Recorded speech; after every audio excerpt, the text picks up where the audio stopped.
ಆವಲಹಳ್ಳಿಯ rain B ಶಾಲೆಯಿಂದ ಅದ್ಧೂರಿ ಕನ್ನಡ ರಾಜ್ಯೋತ್ಸವ. ಶಾಲಾ ಮಕ್ಕಳು ಮತ್ತು ಶಿಕ್ಷಕರಿಂದ ವಿಭಿನ್ನವಾಗಿ ಅದ್ಧೂರಿ ಕನ್ನಡ ರಾಜ್ಯೋತ್ಸವದ ಆಚರಣೆ. ಟ್ರ್ಯಾಕ್ಟರ್ಗಳಲ್ಲಿ ರಾಜ್ಯದ ಪ್ರಸಿದ್ಧ ತಾಣಗಳ ಸ್ತಬ್ಧ ಚಿತ್ರಣಗಳ ಪ್ರದರ್ಶನ.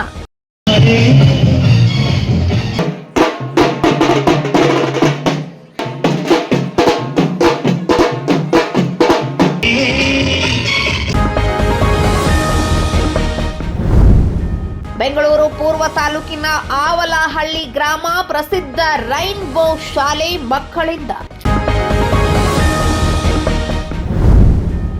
ಥರ್ಮಾಕೋಲ್ನಲ್ಲಿ 10 ಅಡಿ ಎತ್ತರದ ಸ್ತಬ್ಧ ಚಿತ್ರಗಳನ್ನು ನಿರ್ಮಾಣ ಮಾಡಿ ಮೆರವಣಿಗೆ. ಮೈಸೂರು ಅರಮನೆ, ಹಂಪಿ ಕಲ್ಲಿನ ರಥ, ಗೋಲ್ ಗುಂಬಜ್ ಸೇರಿದಂತೆ ಹಲವು ಸ್ತಬ್ಧ ಚಿತ್ರಣಗಳ ನಿರ್ಮಾಣ.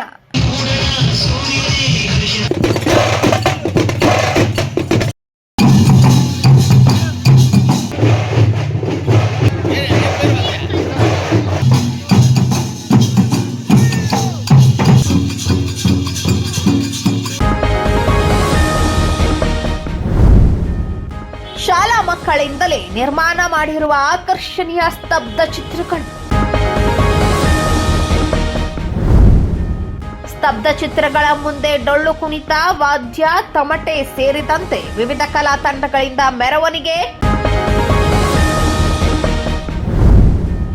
ಮೆರವಣಿಗೆಯಲ್ಲಿ ಕೋಲಾಟ ಆಡುತ್ತಾ ಹೆಜ್ಜೆ ಹಾಕಿದ ಶಾಲಾ ಮಕ್ಕಳು ಮತ್ತು ಪೋಷಕರು.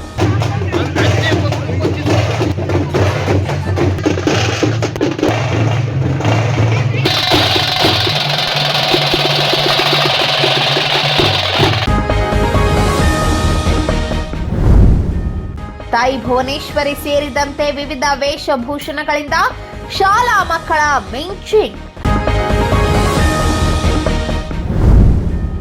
ಇದೇ ಮೊದಲ ಬಾರಿಗೆ ಸಾರ್ವಜನಿಕರು ಮತ್ತು ಶಾಲಾ ಮಕ್ಕಳಿಂದ ಸ್ತಬ್ಧ ಚಿತ್ರ ಮೆರವಣಿಗೆ. ಮಕ್ಕಳು ನಿರ್ಮಾಣ ಮಾಡಿದ ಸ್ತಬ್ಧ ಚಿತ್ರಗಳಿಗೆ ಸಾರ್ವಜನಿಕರ ಮೆಚ್ಚುಗೆ.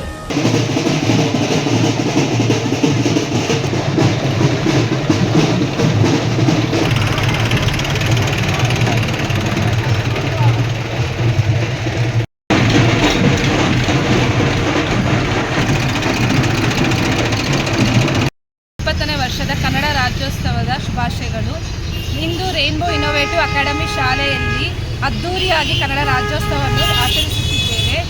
ನಮ್ಮ ಶಾಲೆಯ ಮಕ್ಕಳು ಕನ್ನಡ ಹಬ್ಬವನ್ನು ತುಂಬ ಸಂತೋಷದಿಂದ ಆಚರಿಸುತ್ತಿದ್ದಾರೆ. ಮೈಸೂರು ಅರಮನೆ, ಶ್ರವಣಬೆಳಗೊಳ ಎಲ್ಲ ವಿಗ್ರಹಗಳನ್ನು ಮೆರವಣಿಗೆ ಕರ್ಕೊಂಡು ಹೋಗ್ತಾ ಇದ್ದೀವಿ. ಸೊ ಎಲ್ಲರಿಗೂ ಕನ್ನಡ ರಾಜ್ಯೋತ್ಸವ ಶುಭಾಶಯಗಳು. ಕೋಲಾರ ನಮ್ಮ ರೈನ್ಬೋ ಶಾಲೆಯಲ್ಲಿ ಇಷ್ಟು ಅದ್ಧೂರಿಯಾಗಿ ಆಚರಿಸುತ್ತಿದ್ದೇವೆ. ಯಾವ ಶಾಲೆಯಲ್ಲೂ ಮಾಡೋದಿಲ್ಲ. ಕೋಲಾರ ಬುದ್ಧಿಗೆರೆ ಕ್ರಾಸಲ್ಲಿರುವ ರೈನ್ಬೋ ಶಾಲೆಯಲ್ಲಿ ಸ್ತಂಭಗಳನ್ನು ಪ್ರೊಸೆಷನ್ಗೆ ಕರ್ಕೊಂಡು ಹೋಗಿ ತುಂಬ ಅದ್ಧೂರಿಯಾಗಿ ಆಚರಿಸುತ್ತೇವೆ ಕನ್ನಡ ರಾಜ್ಯೋತ್ಸವ. ನಿಮ್ಮ ಹೆಸರು ಮೇಡಮ್? ಹರ್ಷಿತಾ ಎಸ್.